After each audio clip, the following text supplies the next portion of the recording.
믿음의 역사를 일으키는 비결, 이런 제목으로 함께 말씀을 대하겠습니다. 바울은 지금 2차 전도 여행 가운데 있습니다. 아마 바울에게 2차 전도 여행은 좀 특별한 의미가 있지 않았을까 하는 생각이 듭니다. 우선 바나바와 갈라지게 되죠. 1차 전도 여행에 함께했던 바나바와 갈라져서 따로 선교팀을 만듭니다. 여러 의미가 있을 수 있지만 우리가 주목해야 될 건 이제 바울이 이 선교에 있어서 중심이 됩니다. 이전에는 바나바 중심이었을 겁니다. 근데 이제는 바울이 자기 선교팀의 리더가 되어서 선교팀을 진행합니다. 이것이 굉장히 중요합니다. 자, 하나 묻겠습니다. 바울이 유대인의 사도일까요? 이방인의 사도일까요? 다시, 유대인의 사도일까요? 이방인의 사도일까요? 대답을 잘해야겠다는 생각이 자꾸 들어서 이방인의 사도입니다. 바울 스스로도 이렇게 고백합니다. 갈라디아서 2장 8절 한번 볼까요? 갈라디아서 2장 8절 같이 읽겠습니다. 베드로에게 역사하사 그를 할례자의 사도로 삼으시니가 또한 내게 역사하사 나를 이방인의 사도로 삼으셨느니라. 바울은 베드로를 유대인을 위한 사도, 자신을 이방인을 위한 사도, 이렇게 고백합니다. 사실 복음의 대상의 경계선은 없죠. 베드로도 고넬료라고 하는 이방인에게 복음을 전합니다. 그리고 바울의 사역 가운데서도 많은 유대인들이 예수를 믿는 일이 있습니다. 그런데 중점을 두는 부분들은 필요할 겁니다. 바울은 이방인의 사도로 스스로 생각하고 이방인들을 전도하는데 좀 더 많은 중심을 둡니다. 2차 전도 여행부터 이 부분이 조금 강조됩니다. 1차 전도 여행에는 바나바가 함께 있었습니다. 사역의 중심이 바나바고요. 그리고 그 사역의 대상이 이방인과 유대인을 함께 집중합니다. 바나바는 레위 사람입니다. 레위 지파 출신이란 말은 구약에 능숙했다, 이런 말입니다. 유대인들에게 복음을 전하는데 아주 유익함이 있습니다. 바나바입니다. 유대인들의 회당을 찾아 복음을 전하고 그 결과가 유대인도 예수 믿고 헬라인도 예수 믿는 모습이 1차 전도 여행 때 많습니다. 자, 13장 43절 하나만 보죠. 13장 43절 같이 읽겠습니다. 회당의 모임이 끝난 후 유대인과 유대교에 입각한 경건한 사람들이 많이 바울과 바나바를 따르니 두 사도가 더불어 말하고 항상 하나님의 은혜 가운데 있으라 권하니라. 비시디아 안디옥 회당에서 복음을 전했습니다. 그러자 유대인과 이방인 가운데 입교한 경건한 사람들, 이들이 많은 이 숫자가 바울과 바나바를 따릅니다. 유대인도 따르고 이방인도 따르고. 자, 비시디아 안디옥만 그런 게 아니라 이고니온에서도 마찬가지입니다. 유대인도 따르고 헬라인도 따릅니다. 근데 2차 전도 여행부터는 분위기가 조금 바뀝니다. 바울이 물론 회당에 가서 복음을 전하기는 합니다. 이들 가운데 유대인들도 반응을 했겠지만 복음을 기록하고 있는 누가는 이방인에게 좀 더 많은 관심을 둡니다.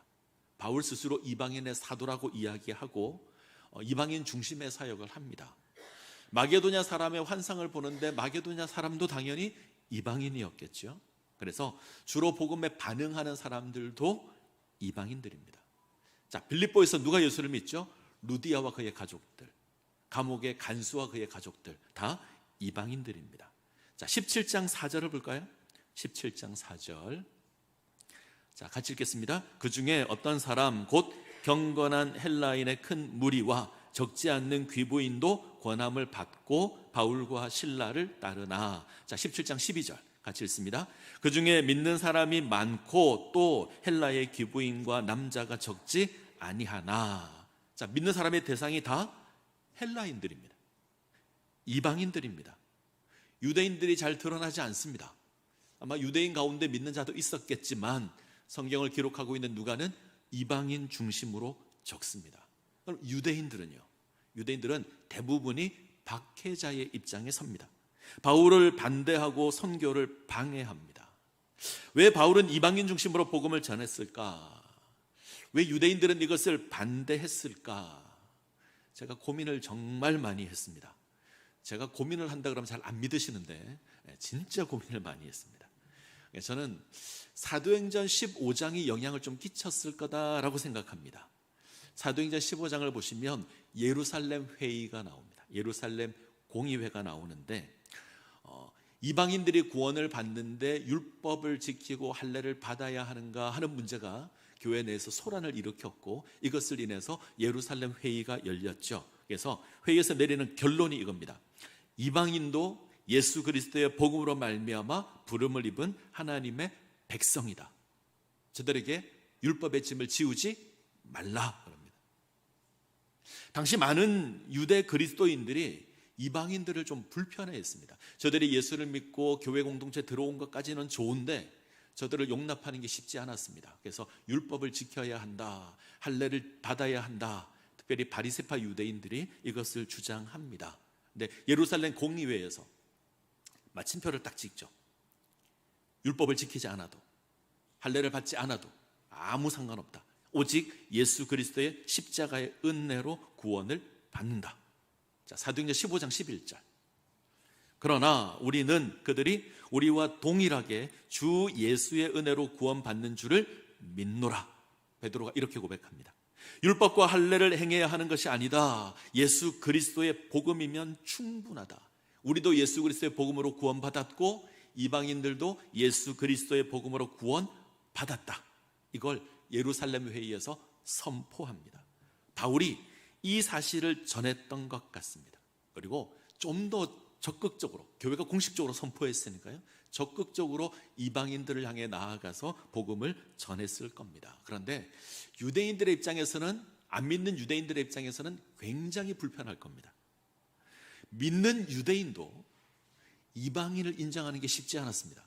근데 믿지 않는 유대인들은 더더욱 쉽지 않았을 겁니다.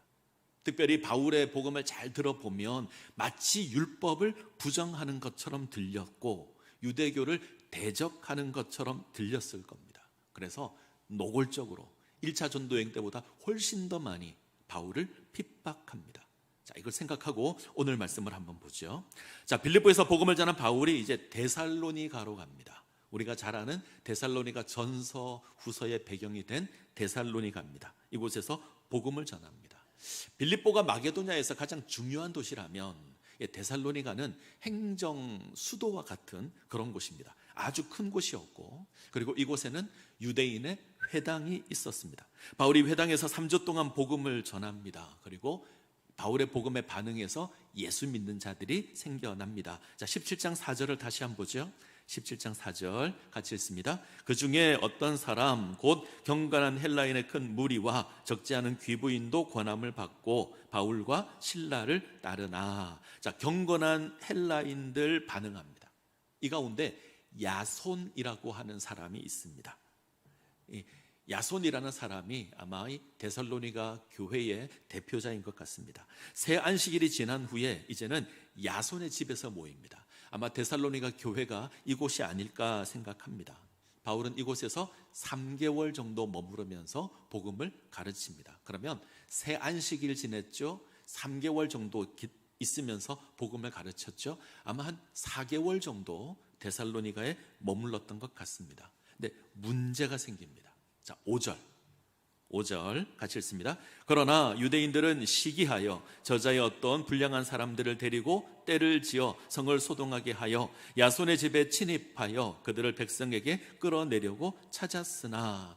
유대인들이 시기하여 문제를 일으킵니다. 자, 회당을 다니고 있던 헬라인들인데 이들이 이제 회장을 떠나서 다 바울을 따라가는 겁니다. 여기에 적지 않은 귀부인들이 있습니다. 이때 귀부인은 아마 로마 상류층 사람들 같습니다. 이들이 회당을 다녔을 때는 도움을 많이 받았죠. 뭐 경제적인 도움도 받았을 뿐더러 로마의 상류층이었잖아요. 여러 가지 행정적인 도움도 받았을 겁니다. 근데 이들이 바울을 쫓습니다. 이에 유대인들이 로마 관원들에게 바울을 고소합니다. 고소한 제목은 바울이 로마 황제가 아닌 다른 왕을 선포한다. 예수라고 하는 다른 임금을 선포해서 도시를 소란스럽게 한다. 이것으로 고소합니다. 그리고 바울을 잡으려고 합니다. 이 과정에서 유대인들이 불량배까지 동원합니다. 그래서 야손의 집을 습격하고 사람을 잡아서 가둡니다. 자, 이 과정에서 데살로니가 성도들이 바울과 실라로 하여금 도망할 수 있게 배려해 줍니다. 그래서 바울과 시라가 도망해서 이제 어디를 가냐면 베레아라고 하는 곳으로 갑니다. 베레아 사람들은 바울이 전하는 복음을 듣고 다시 예수를 그리스도로 고백합니다. 역시 많은 헬라인들이 예수를 믿습니다. 그러자 또 유대인들이 등장하죠. 자, 17장 13절 같이 읽습니다. 데살로니가에 있는 유대인들은 바울이 하나님의 말씀을 베레아에서도 전하는 줄을 알고 거기 가서 무리를 움직여 소동하게 하거늘. 바울이 데살로니가를 떠나서 베레아에 가서 또 말씀 전하는 걸 알고 직접 찾아가서 사람들을 움직여서 또 소동을 일으켜냅니다. 이제 바울이 어딜 가냐면 베레아를 떠나서 아덴으로 갑니다. 그리고 고린도로 갑니다. 자, 오늘 말씀에서 확인할 수 있는 건 일단 첫 번째는 사역의 중심이 이방인이다라고 하는 겁니다. 이방인 중심의 사역을 하고 성경이 재미있는 표현을 하나 쓰는데, 자, 성경이라는 단어가 사용되기 시작을 합니다. 물론 앞쪽에서도 성경이라는 표현이 있긴 하지만 좀 더 노골적입니다. 2절을 보시면 성경 나오고요, 11절을 보시면 성경 나옵니다. 이게 성경이 강조되어 있습니다. 1차 전도 여행 때는 성경이라 그러지 않았습니다. 회당에서 복음을 전하는데 이때는 성경이란 말을 쓰지 않고 율법과 선지자들의 글 이랬습니다. 물론 율법과 선지자의 글도 성경이죠. 근데 유대인들에게 친숙한 표현이에요. 근데 지금 대상은 이방인들, 헬라인들. 그래서 뭐 선지자의 글 이렇게 하지 않고 성경이라고 합니다. 자, 뭐가 중요할까? 자, 2절 3절 다시 한번 볼까요? 2절 3절 같이 읽습니다. 바울이 자기의 관례대로 그들에게로 들어가서 새 안식일에 성경을 가지고 강론하며 뜻을 풀어 그리스도가 해를 받고 죽은 자 가운데서 다시 살아나야 할 것을 증언하고 이르되 내가 너에게 전하는 이 예수가 곧 그리스도라 하니. 자, 잘 보십시오. 바울이 회당에서 성경을 강론합니다. 이때 성경은 구약입니다. 구약 성경으로 복음을 전하는데 복음의 내용이 뭐냐면 그리스도가 해를 받고 죽은 자 가운데서 살아나야 한다. 구약 성경을 보면 메시아가 올 것이라고 되어 있는데, 그리스도가 올 것이라고 되어 있는데, 구약 성경은 이 그리스도가 고난받고 죽어야 하고 다시 살아나야 한다, 이게 기록되어 있다. 그리고 내가 너에게 전하는 예수가 바로 이 그리스도다, 이렇게 전합니다. 자, 몇 가지를 주목해야 되죠. 자, 첫 번째, 구약의 핵심은 우리를 구원할 그리스도가 있는데, 우리를 구원할 메시아가 있는데 그는 고난받아서 죽어야 하고 살아나야 한다. 이게 구약이 이것을 말한다는 거예요. 구약 성경 39권을 보면 그 내용을 한마디로 딱 줄이면 우리를 구원할 그리스도가 있는데 고난받고 죽어야 하고 부활해야 한다. 이거 유대인들도 동의하는 겁니다. 유대인들도 이런 그리스도가 있다는 것을 압니다. 고난받고 죽고 부활한다. 아니, 제가 말을 좀 잘못했습니다. 유대인들이 그리스도가 있다는 것에 대해서는 동의합니다. 우리를 구원할 메시아가 있다, 동의합니다. 그런데 그 그리스도가 죽고 부활해야 한다, 여기서는 생각이 다릅니다. 유대인들은 이런 고난받는 메시아를 인정하지 않고요, 세상을 정복할 메시아를 기대합니다. 그래서 이스라엘의 영광을 회복할 메시아, 다윗의 왕조를 회복할 메시아, 세상을 정복할 메시아, 유대인들은 이 메시아를 고대합니다. 승리하는 메시아. 근데 바울은 다른 메시아를 선포하죠. 죽어야 하고 부활해야 한다. 표현을 조금 바꾸겠습니다. 정치적인 메시아가 아니라 죄에서 구원할 메시아입니다. 하나님을 거역하는 죄에서 구원할 그리스도를 기다립니다. 때문에 이 땅에 올 그리스도가 고난당하여 죽고 부활합니다. 이것을 잘 정리한 말씀이 있는데, 자, 고린도전서 15장 3절 4절. 고린도전서 15장 3절 4절 같이 읽습니다. 내가 받은 것을 먼저 너에게 전하였노니 이는 성경대로 그리스도께서 우리 죄를 위하여 죽으시고 장사 지낸 바 되셨다가 성경대로 사흘 만에 다시 살아나사. 이때 성경도 구약입니다. 구약 성경을 보면 그리스도께서 성경대로 죽고 장사 지낸 바 되었다가 다시 살아날 것이 기록되어 있다. 자, 왜 이렇게 하죠? 말씀을 잘 보시면 우리 죄를 위하여. 이해가 되시죠? 우리 죄를 위해서, 우리를 죄에서 구원하기 위해서 그리스도가 이 땅에 오셔야 되고 죽어야 하고 다시 부활해야 한다. 이게 구약 성경에 기록되어 있다는 겁니다. 우리 죄를 위해서 십자가를 지고 죽으셔야 합니다. 우리를 생명 가운데 다시 살리기 위해서 사망 권세를 깨고 부활하셔야 합니다. 자, 구약 성경이 이것을 이야기한다. 첫 번째 내용. 자, 두 번째 내용은 성경이 이야기한 그 그리스도가 예수다. 이게 이제 바울의 논리죠. 구약 성경이 증언한 메시아가 바로 예수다. 예루살렘에서 십자가 지고 죽임을 당한 그 예수가 우리를 구원할 그리스도다. 이것이 하나님께서 우리에게 베푸신 은혜다. 유대인들은 인정 안 합니다. 유대인들은 예수를 그리스도로 인정하지 않습니다. 나무에 달려 죽은 사람은 하나님께 저주를 받았다, 이런 율법이 있는데 어떻게 십자가에 못 박혀 죽은 예수가 우리를 구원할 메시아가 될 수 있는가? 인정하지 않습니다. 그래서 예수를 유대인들은 거부합니다. 때문에 이 복음을 전하는 바울도 반대하고 핍박합니다. 소동을 일으키고 불량배를 동원하고 믿는 사람을 잡아서 감옥에 가둡니다. 이들이 로마 사람들에게 고소한 제목도 거짓입니다. 자, 7절을 보시면 야손이 그들을 맞아들였도다. 이 사람들이 다 가이사의 명을 거역하여 말하되 다른 임금 곧 예수라 하는 이가 있다 하더이다. 로마 황제 가이사를 거역하여 예수를 임금이라고 한다. 예수를 왕으로 고백하는데 로마 황제를 거부하더라. 이렇게 거짓 고소를 해서 바울의 일행을 고소하는 겁니다. 바울을 정치적인 굴레를 씌워서 고소하는 겁니다. 물론 바울이 예수를 왕이라 복음을 선포할 수 있습니다. 그렇게 선포합니다. 그런데 우리를 죄에서 구원할 메시아지 로마 황제를 반대하는 세상의 정치적인 왕이라고 고백한 적은 없습니다. 죄에서 구원할 메시아입니다. 근데 유대인들은 이 내용을 정치적인 것으로 바꿔버립니다. 그리고 바울을 고소합니다. 자, 그러면 복음을 받아들이는 이방인들은 어떨까? 유대인들은 거역했는데 이방인들은 어떨까? 자, 베레아 교인들을 보시면 이 말씀에 대한 반응이 나옵니다. 자, 11절 같이 읽습니다. 베레아에 있는 사람들은 데살로니가 있는 사람들보다 더 너그러워 간절한 마음으로 말씀을 받고 이것이 그러한가 하여 날마다 성경을 상고함으로. 자, 이들은 간절한 마음으로 하나님의 말씀을 받습니다. 그리고 어떻게 하죠?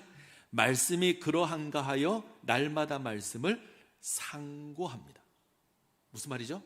정말 바울이 선포한 그것이 맞는지 성경을 자세히 읽고 연구한다는 거죠. 바울이 고백한 그 복음이 맞는지 확인하기 위해서 성경을 본다는 겁니다. 자, 그랬더니 이들이 믿음 가운데 세워졌습니다. 멋있지 않습니까? 안 멋있나요? 멋있잖아요. 이렇게 하십니까?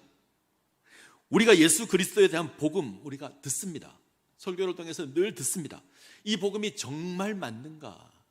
여러분 성경을 열어서 확인해 보셨습니까? 확인해 보셔야 합니다. 그냥 예수 믿으면 구원 받는다 이렇게 말하니 그냥 그렇게 끄떡끄떡 생각하고 받아들이는 거 아닙니까? 우리는 베레아 교인처럼 성경을 통해서 정말 그러한가 확인해야 합니다. 그래야 온전한 믿음 가운데 세워질 수 있습니다. 아멘.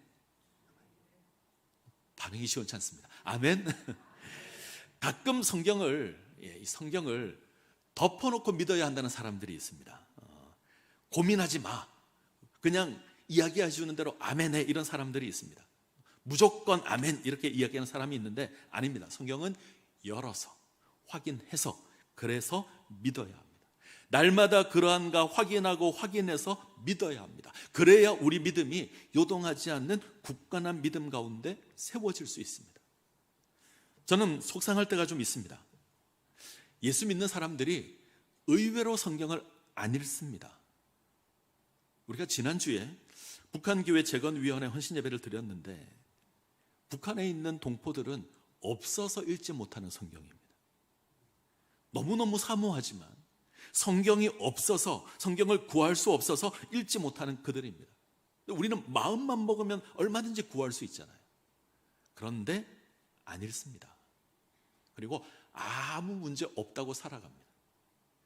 성경을 모르는 걸 수치라고 생각하지 않습니다.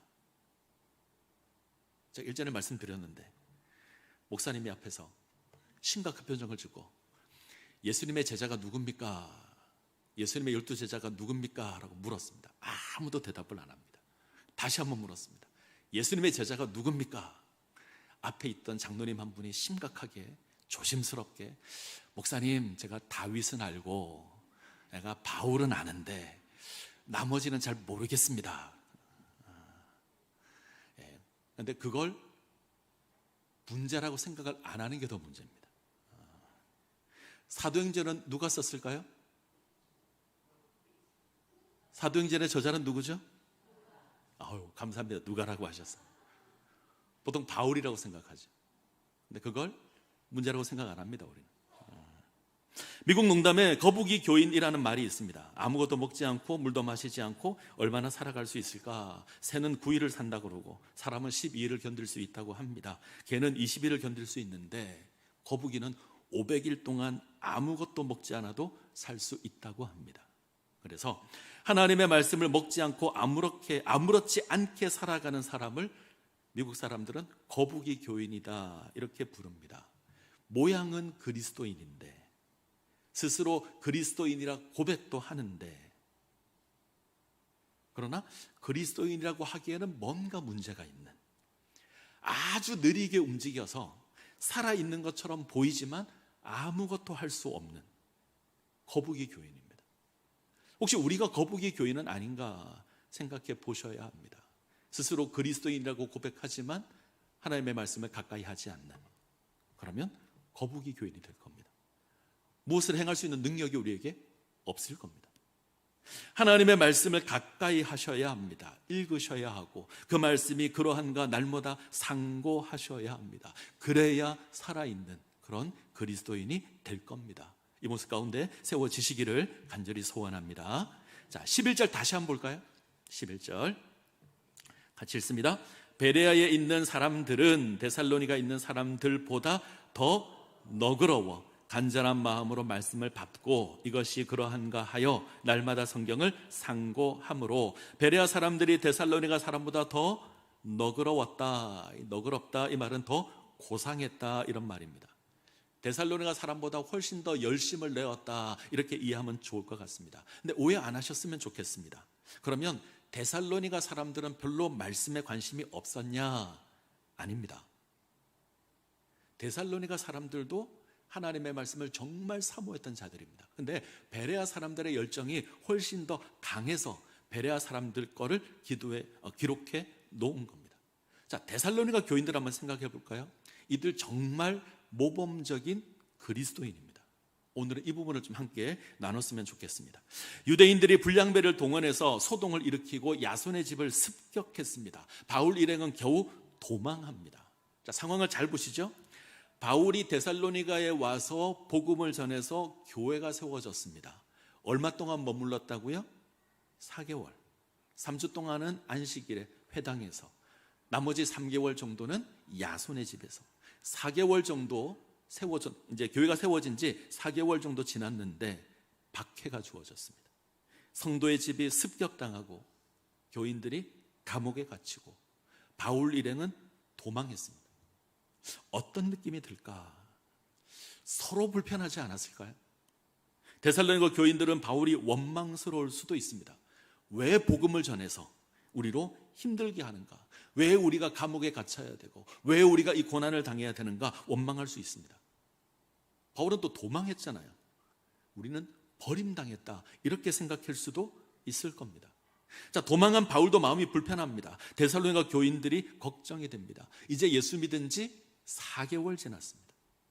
이제 4개월, 갓난 아기에 불과한 것이 데살로니가 교회입니다. 고난 때문에 저들의 믿음이 흔들리는 거 아닐까 걱정하고 걱정합니다. 몇 번이고 데살로니가로 가려고 했습니다. 그런데 못 갑니다. 유대인들 때문에. 핍박하는 유대인들 때문에 데살로니가로 못 갑니다. 그래서 디모데를 보냅니다. 바울과 실라는 너무 알려져서 갈 수가 없고 디모데를 데살로니가로 보냅니다. 상황을 좀 알아보고 오라. 그래서 알아보고 고린도에서 디모데를 만납니다. 이때 디모데가 좋은 소식을 가지고 옵니다. 소식은 이렇습니다. 데살로니가 교인들이 믿음을 지키고 있고 바울을 원망하지도 않았고 도리어 복음을 전해준 바울을 존경하고 있으며 다시 보기를 소원하고 있다. 이 소식을 전해줍니다. 바울이 큰 기쁨으로 위로를 받고 여기에 대해서 편지를 쓰는 것이 데살로니가 전서입니다. 그래서 데살로니가 전서는 바울이 데살로니가 교인들의 믿음을 인정하는, 칭송하는 부분이 나오는데, 자, 1장 3절을 볼까요? 1장 3절. 데살로니가 후서 전서 1장 3절. 자, 같이 읽습니다. 너희의 믿음의 역사와 사랑의 수고와 우리 주 예수 그리스도에 대한 소망의 인내를 우리 하나님 아버지 앞에서 끊임없이 기억함이니. 데살로니가 교회의 신앙을 정의하는데 믿음, 사랑, 소망. 기독교 신앙의 핵심이 믿음, 소망, 사랑이잖아요. 이것을 그대로 언급합니다. 여기 수식어를 하나씩 붙였습니다. 믿음의 역사가 있다. 사랑의 수고가 있다. 소망의 인내가 있다. 데살로니가 교회가 이랬습니다. 믿음의 역사가 있는 교회였습니다. 사랑의 수고가 있는 교회고 소망의 인내가 있는 교회였습니다. 저는 이 가운데 믿음의 역사를 오늘 좀 보려고 그럽니다. 데살로니가 전서를 보면 여기에 관한 내용들이 기록되어 있는데 믿음의 역사, 이 말은 하나님 말씀의 역사가 있었다, 이런 말입니다. 바울이 데살로니가 있는 회당에서 말씀을 전합니다. 예수 그리스도의 복음을 전합니다. 이 복음에 대한 믿음의 역사가 있었습니다. 어떻게 하면 믿음의 역사가 일어나는가? 두 가지로 볼 텐데, 하나는 말씀을 전하는 자, 또 하나는 말씀을 받는 자 입장에서 볼 겁니다. 자, 데살로니가 전서 2장 3절 4절. 자, 말씀을 전하는 자의 자세입니다. 데살로니가 전서 2장 3절 4절 같이 읽습니다. 우리의 권면은 간사함이나 부정에서 난 것이 아니요 속임수로 하는 것도 아니라 오직 하나님께 옳게 여기심을 입어 복음을 위탁받았으니 우리가 이와 같이 말함은 사람을 기쁘게 하려 함이 아니요 오직 우리의 마음을 감찰하시는 하나님을 기쁘시게 하려 함이라. 바울이 하나님의 말씀을 전함에 있어서 어떤 자세를 지녔냐면 간사함이나 부정이나 속임수로 하지 않았습니다. 인간의 생각을 전하지 않았습니다. 성령을 의지하여 하나님의 말씀만 전했습니다. 바울은 오직 예수 그리스도의 복음을 전합니다. 사람의 복음 전하지 않았습니다. 사람을 기쁘게 하는 소리 하지 않았습니다. 사람 듣기 좋은 소리 하지 않았습니다. 사람이 듣도록 진리를 바꾸지도 않았습니다. 오직 하나님께서 기뻐하시는 하나님의 말씀을 전합니다. 인간의 생각이 믿음의 역사를 일으키지 않습니다. 사람 듣기 좋은 소리를 한다고 해서 부흥의 역사가 일어나지 않습니다. 오직 예수 그리스도의 복음이 역사를 일으킬 겁니다. 얼마든지 복음을 좀 그럴듯하게 바꿀 수 있죠. 그러면 유대인들이 방해 안 했을 겁니다. 그렇게 하지 않습니다. 하나님의 성령을 따라서 예수 그리스도의 복음을 전합니다. 말씀을 전하는 사역자가 지닐 자세가 이겁니다. 하나님의 말씀을 전하는 겁니다. 생명의 말씀, 진리의 말씀. 인간의 생각이 아닙니다. 인간의 사상을, 성경을 빌려서 하는 게 아닙니다. 그건 인간의 소리죠. 오직 예수 그리스도의 복음을 전해야 합니다. 저는 우리 교회 강단이 그랬으면 좋겠습니다. 이 강단의 설교자를 위해서 기도해 주십시오. 진리의 말씀을 옳게 분별하여 부끄러울 것이 없는 일꾼으로 하나님 말씀을 전할 수 있도록, 이곳에서 생명의 말씀이, 진리의 말씀이, 오직 예수 그리스도의 복음이 선포될 수 있도록, 사람 듣기에 좋은 소리 하는 곳이 아닙니다. 그래서 늘 두려움으로 세워져야 되는 곳이 이곳입니다. 그래서 위에서 기도해 주셔야 합니다. 진리의 말씀, 생명의 말씀, 예수 그리스도의 복음만 선포될 수 있도록. 자, 이것이 말씀을 전하는 자의 자세고요. 자, 말씀을 듣는 자의 자세도 중요합니다. 데살로니가 교인들은 성령의 기쁨으로 말씀을 받습니다. 자, 2장 13절. 자, 같이 읽습니다. 이러므로 우리가 하나님께 끊임없이 감사함은 너희가 우리에게 들은 바 하나님의 말씀을 받을 때에 사람의 말로 받지 아니하고 하나님의 말씀으로 받음이니 진실로 그러하도다. 이 말씀이 또한 너희 믿는 자 가운데에서 역사하느니라. 데살로니가 교인들이 복음을 받을 때 사람의 말로 안 받습니다. 하나님의 말씀으로 받습니다. 단순히 사람이 전하는 지식이다 이렇게 생각하지 않았습니다. 우리를 살리는 생명의 말씀이다 이렇게 생각하고 말씀을 받습니다. 그랬더니 역사가 일어나는 겁니다. 그러셔야 합니다. 인간의 말이 아닙니다. 하나님의 생명의 말씀입니다. 그렇게 받아들이셔야 합니다. 그러면 그 말씀이 우리 가운데 역사할 겁니다. 자, 13절 끝부분을 보시면 이 말씀이 또한 너희 믿는 자 가운데에서 역사하느니라. 새 번역은 말씀이 살아 역사한다 이렇게 번역했습니다. 데살로니가 교회가 바울의 가르침을 사람의 말이 아니라 하나님의 말씀으로 받았을 때 그 말씀이 살아서 역사했습니다. 이것이 우리 교회의 모습이 되기를 소원합니다. 선포되는 말씀에 아멘으로 화답하시고 하나님의 생명의 말씀으로 받으셔야 합니다. 그래야 우리 믿음이 온전히 세워질 겁니다. 저는 우리 교회가 이랬으면 좋겠습니다. 설교자가 생명의 말씀, 진리의 말씀, 하나님의 말씀, 예수 그리스도의 복음을 선포하고 우리 듣는 자들이 하나님의 말씀으로 아멘으로 받아들이면 말씀이 살아 역사하게 될 겁니다. 이를 위해서 늘 기도해 주십시오. 사람의 소리, 인간의 소리, 듣기 좋은 소리가 아닙니다. 생명의 말씀이 선포되어야 합니다. 그 말씀에 대해서 우리가 아멘으로 받고 좀 더 나아가서 베레아 교인들처럼 날마다 그것이 그러한가 상고하고 그러면 우리가 믿음 가운데 세워질 겁니다. 하나님의 말씀이 살아 역사하는 믿음의 교회가 될 겁니다. 우리 교회 가운데 놀라운 성령의 역사가 일어날 겁니다. 이 은혜를 누리시기를 간절히 소원합니다.